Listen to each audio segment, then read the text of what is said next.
Avec nous sur le plateau de BFM TV, Céline Cabour, bonjour. Vous êtes rédactrice en chef à Grazia. On le rappelle, ce numéro consacré en grande partie aux violences faites aux femmes. Il y a à l'intérieur une longue interview de Marlène Schiappa, secrétaire d'État à l'égalité entre les femmes et les hommes. On en a eu un exemple avec le reportage qu'on vient de voir. C'est encore difficile de parler ou avec tout ce qui s'est passé ces derniers mois, la parole se libère enfin.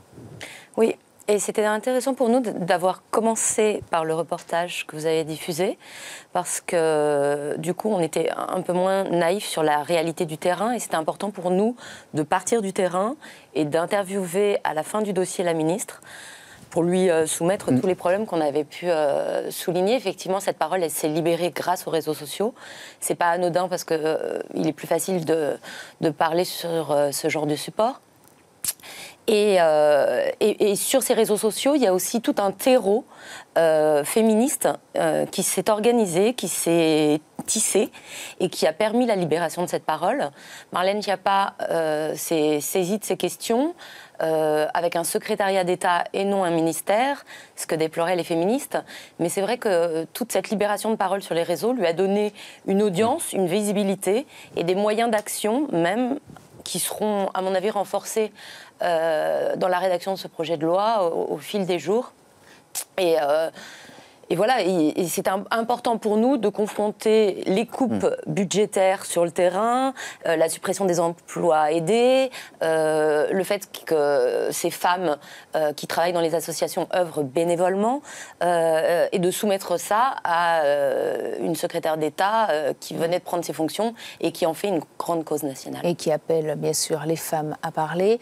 Là, on a vu un reportage tourné dans un quartier. C'est plus difficile dans certains endroits, dans certains quartiers, de parler. Il y a une omerta. Évidemment. Alors, on voulait surtout pas laisser entendre qu'il y avait plus de violence dans les quartiers que dans les milieux cossus et bourgeois.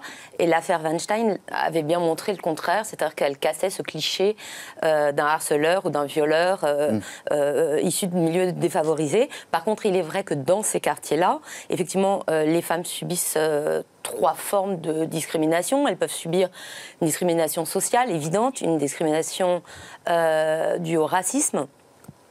Et on s'est aperçu aussi qu'à la violence des conjoints, des époux, se doublait une violence des familles à leurs égards. Et évidemment que ces femmes, elles le disent elles-mêmes, quand on les interroge, ont plus honte de parler, ont peut-être moins les moyens, notamment les moyens numériques, de s'exprimer. Et que dès que dans ces quartiers, les problèmes sociaux se dégradent, c'est les femmes qui en payent les premières le prix. D'un mot, Marlène Schiappa dit dans cette interview les violences faites aux femmes, c'est le sujet de tous et toutes. Est-ce qu'en enquêtant sur ce sujet, vous avez le sentiment qu'aujourd'hui la prise de conscience est globale dans la société, qu'il s'est passé quelque chose ?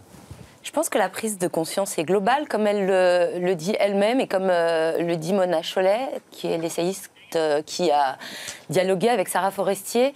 Ce qui n'est pas anodin parce que c'était la première fois que Sarah Forestier donnait une couverture à un magazine féminin. Elle l'avait toujours refusé.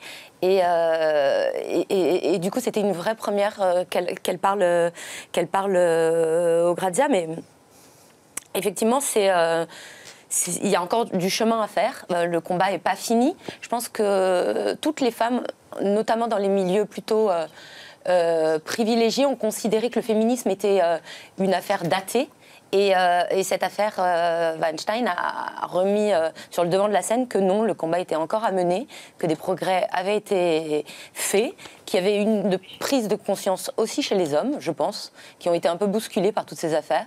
Mais évidemment que cette matrice qui est très ancienne et historique n'est pas complètement tombée avec cette histoire. Il y a encore du travail à faire. Merci beaucoup Céline Cabour. On le rappelle, Grazia en partenariat avec BFM TV sur les violences faites aux femmes.